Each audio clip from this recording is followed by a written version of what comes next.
आज इस देश में एक बार फिर से पार्टीशन की मांग उठ रही है। बोलो हां कि ना? बोलो, खालिस्तान क्या है? पार्टीशन की मांग है कि नहीं है? छोटी सी बात होती है। मैंने बोल दिया ना, मैंने एक जगह कहा कि इस पंजाब में 3 तरह के लोग रहते हैं। एक हिंदू रहते हैं, एक सिख रहते हैं और एक खालिस्तानी रहते हैं। सिख और हिंदू दोनों देशभक्त हैं, लेकिन खालिस्तानी गद्दार हैं। आप आश्चर्य करोगे, इतनी सी बात पर मेरे पास फोन आया कि तुझे जान से मार देंगे। मैंने कहा जा भैया, इतना भी आसान नहीं है। यहां कुमड़ बत्तियां को नहीं, मूंगफली नहीं हूं कि उठाकर चबा लेगा हैं। मैं तो दयानंद के यज्ञ की ज्वाला हूं, एक बार तो हाथ जरूर जलेगा। इतना आसान नहीं है, एक बार तो हाथ तेरा जरूर जलेगा। आज तुमने पहले प्रयास किए हैं। स्वामी श्रद्धानंद सरस्वती की तुमने हत्या की, तुमने महाशय राजपाल की हत्या की, तुमने पंडित लेखराम की हत्या की, लेकिन अब हम काफी सजग हैं। अब कम से कम मारे जाएंगे, इसमें हमें कोई संदेह नहीं है ना। हम डरते हैं मारे जाने से, लेकिन अब इतना आसान नहीं है कि कोई आएगा और यूं ही मार देगा। इतना आसान नहीं है। अब हम जिस तरह से काम कर रहे हैं, वो काम करने का तरीका बदल गया है, तकनीक बदल गई है। इतना आसान नहीं है कि हमला करेंगे और मार डालेंगे। इसलिए बंधुओं, मैं आपसे बस एक बात कहना चाहता हूं कि इस देश में अलगाव की भावना हिलोरे ले रही है। केरल एक अलग भाषा बोलता है, बंगाल एक अलग भाषा बोल रहा है। इसी देश के भीतर 2 भाई हैं, खूब बड़े स्तर पर काम कर रहे हैं। ओवैसी नाम सुना है? अरे ओवैसी का नाम नहीं सुना? सुना है ना। नुपुर शर्मा ने क्या कहा था? नुपुर शर्मा ने कहा था कि अगर यही बात जो तू मेरे देवता के लिए कह रहा है, मैं तेरी फातिमा बीबी या मोहम्मद के विषय में कह दूं, मैं तेरे मोहम्मद के विषय में कहूं कि उसने 6 साल की बच्ची के साथ क्या किया, तो क्या तू सहन करेगा? इस बात पर 57 मुल्क एक साथ इकट्ठा हुए और उस लड़की को आज कोई नहीं जानता वो कहां है, जिंदा है कि मर गई, हमें कोई जानकारी नहीं। उसे नेस्तो नाबूद कर दिया गया, उसे बर्बाद कर दिया गया। लेकिन जानते हो, अकबर उद्दीन ओवैसी ने इसी देश में बीच चौक पर 10 से 15 लाख लोगों की भीड़ के बीच में खड़े होकर मां कौशल्या को गाली दी और मां सीता को गाली दी। उसने मां सीता के चरित्र पर गाली दी और मां कौशल्या के चरित्र को गाली दी। खून तो मेरा भी बहुत खोला, लेकिन सच कहूं तो इतने कमजोर हैं कि उसके घर में घुसकर उसे, लेकिन मन बहुत किया समस्या यह है कि हमारा समाज ऐसा हो गया है, न जाने इसका पुंसत्व कहां सो गया है। अरे मां सीता को गाली देकर इस देश में आदमी जिंदा रह जाए, धिक्कार है हमारे जीने पर, धिक्कार है हमारे राम का पुत्र होने पर, धिक्कार है हमारे दयानंद का पुत्र होने पर, धिक्कार है हमारे उस सनातन संस्कृति के वंशज होने पर, जिसने अपनी माताओं की ओर आंख उठाने पर उनकी आंखें फोड़ दी। 1527 में एक भयानक युद्ध हुआ महाराणा सांगा और बाबर के बीच में। आगरा का नाम सुना है तूने? आगरा के पास में गांव है खानवा, 30-35 किलोमीटर की दूरी पे खानवा का युद्ध हुआ। खानवा के युद्ध में महाराणा सांगा ने इस बाबर की बीन बजा दी, लेकिन ये बहुत बहुत दुष्ट और मक्कार होते हैं। इन्होंने सेंध मारी और बदमाशी करके, गद्दारी और धोखे से सांगा को इस युद्ध में पराजित कर दिया। सांगा युद्ध में पराजित हो गए, लेकिन लड़ा बहुत वीरता से, इसमें कोई संदेह नहीं। कवि तो लिखते हैं, सांगा को 80 घाव लगे मर्रम पट्टी की आंखों पर, दोनों फूट गई। एक आंख तो पहले फूट गई थी, एक आंख बची थी। उस आंख में से थोड़ा सा धुंधला धुंधला दिखता था। सिपाहियों ने कहा, महाराज आपको कुछ नहीं दिख रहा है, आप युद्ध में जाकर क्या करोगे? कहा, अरे मैं युद्ध के बीच में रहूंगा तो आधी सेना तो यूं ही डरी खड़ी रहेगी बाबर की, मैं युद्ध में जरूर जाऊंगा। और कवि लिखते हैं, सांगा को 80 घाव लगे मर्रम पट्टी की आंखों पर, तो भी उसकी ऐसी बिजली सी फिर गई छपाछप लाखों पर। वो लड़ा, उसके बाद उसे यहां से उठाकर हार के बाद कहीं और ले गए और वहां गद्दारों ने महाराणा सांगा को जहर देकर उसका कत्ल कर दिया। महाराणा सांगा मर गए। 1527 की यह घटना है। और 1527 के बाद 1532 में चित्तौड़ पर हमला किया बहादुर शाह ने। गुजरात का एक शासक था बहादुर शाह, एक मुसलमान, उसने हमला किया चित्तौड़ पर। और जब वो चित्तौड़ की ओर जा रहा था तो हुमायूं को पता चला कि बहादुर शाह चित्तौड़ की ओर जा रहा है। इसकी बहादुर शाह से दुश्मनी थी, तो इसने कहा रास्ते में शत्रु कमजोर होता है, उस पर रास्ते में हमला करेंगे।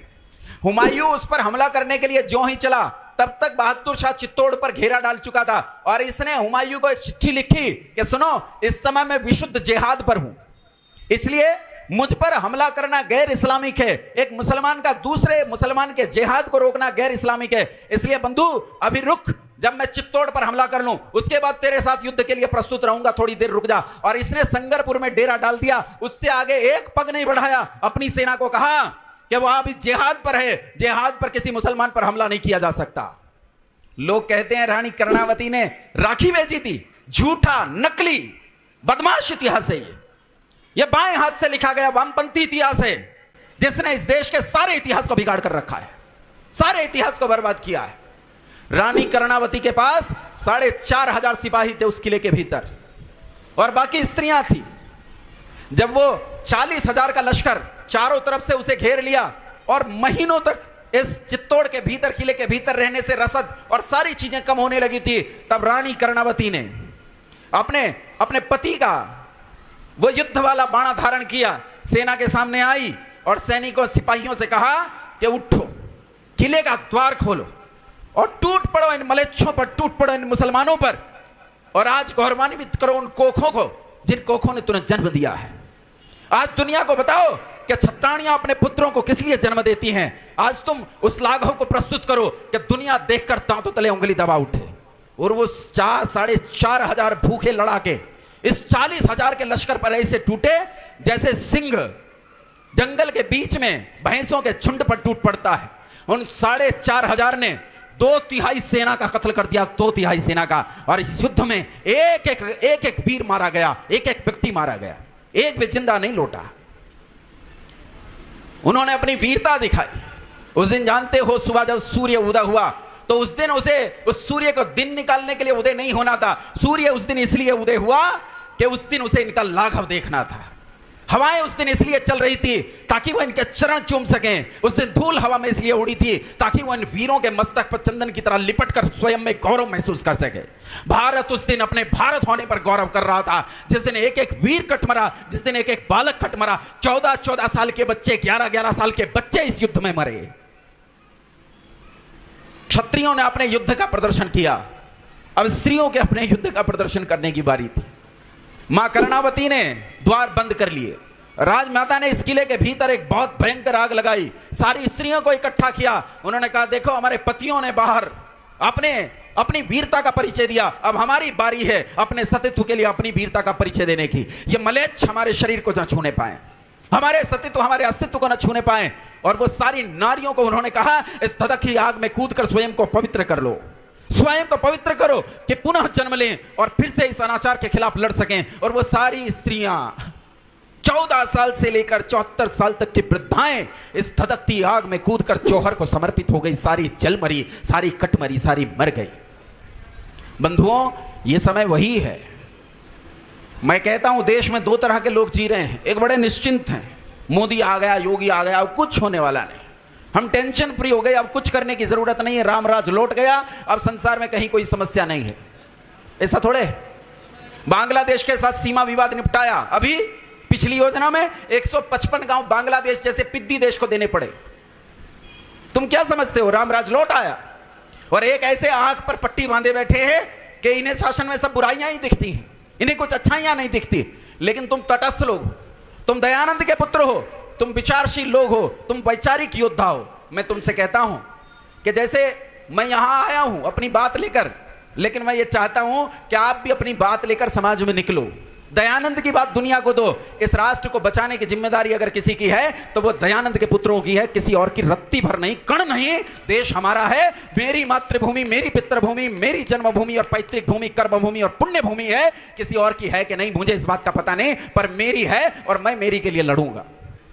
किसी ने बिस्मिल से कहा था कि आज तू मर जाएगा, तू आज मर जाएगा, तो बिस्मिल ने उसे कहा था कि हे ईश भारत भूमि में 100 बार मेरा जन्म हो।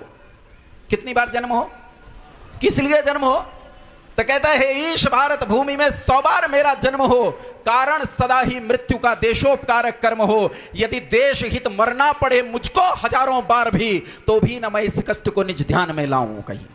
उसने कहा था, सरफरोशी की तमन्ना अब हमारे दिल में है, देखना है जोर कितना बाजुए कातिल में है। वक्त आने पर बता देंगे तुझे वो आसमां, हम अभी से क्या बताएं क्या हमारे दिल में है। ऐ शहीदे मुल्क मिल्लत मैं तेरे ऊपर निसार, अब तेरी हिम्मत का चर्चा गैर की महफिल में है। उसने हिम्मत को इतना बड़ा किया कि उसकी चर्चा दूसरों की महफिल में हुई। आओ मिलकर प्रयास करें कि हमारी हिम्मत की चर्चा भी दूसरों की महफिल में होनी शुरू हो। बंधुओं, यहां आज मेरा ये सेकंड लास्ट वक्तव्य है, रात्रि में एक और वक्तव्य, उसके बाद मैं निकल जाऊंगा। लेकिन मैं यहां आपसे कहने यह आया हूं कि मैं जब यहां आया हूं तो केवल उपदेश करने नहीं आया हूं, आर्य समाज के उत्सव में आपका मनोरंजन करने नहीं आया हूं। मैंने इस देश में एक मुहिम को जन्म दिया है, एक मुहिम पर मैं काम कर रहा हूं, एक आंदोलन की पृष्ठभूमि पर काम कर रहा हूं, सुरक्षा और शिक्षा को लेकर काम कर रहा हूं। आपसे उम्मीद करता हूं कि आप इस काम को जानकर मेरे साथ जुड़ेंगे। अगर आपको लगता है ये वाकई दयानंद का काम है तो आओ मिलकर इस काम को करें और हल करें। आप समाज को करेक्ट करते रह गए, आपने समाज के साथ कभी कनेक्ट नहीं किया, आज समाज के साथ जुड़े नहीं, आपने समाज के मुद्दे उठाकर उनके साथ लड़ना शुरू नहीं किया। आओ आओ उठे कि हम लाला लाजपत राय बन सके, आओ उठे कि हम स्वामी श्रद्धानंद सरस्वती बन सके, आओ उठे कि हम फिर से लेखराम बने, फिर से बिस्मिल बने कि इस देश के लिए अपने प्राणों को आहूत करके भी प्रसन्नता से मेरी पीढ़ियां गाएं कि ये देश वाकई ऐसे हजारों बलिदान और चाहता है और अब मैं बलिदान देने के लिए प्रस्तुत हूं अपने पिता के पीछे पीछे। बंधुओं, यदि आज हम खड़े नहीं हुए तो और का तो मुझे पता नहीं, पर दयानंद की संतति मिट जाएगा कि हमें क्या करना चाहिए क्या नहीं करना चाहिए। और उम्मीद करूंगा कि आपको लगेगा ये मुहिम है और हम लोग मिलकर साथ काम कर सकते हैं। बहुत धैर्य से आप लोगों ने इतनी देर तक मुझे झेला, उसके लिए बहुत धन्यवाद। आप सभी को सादर करता हूं।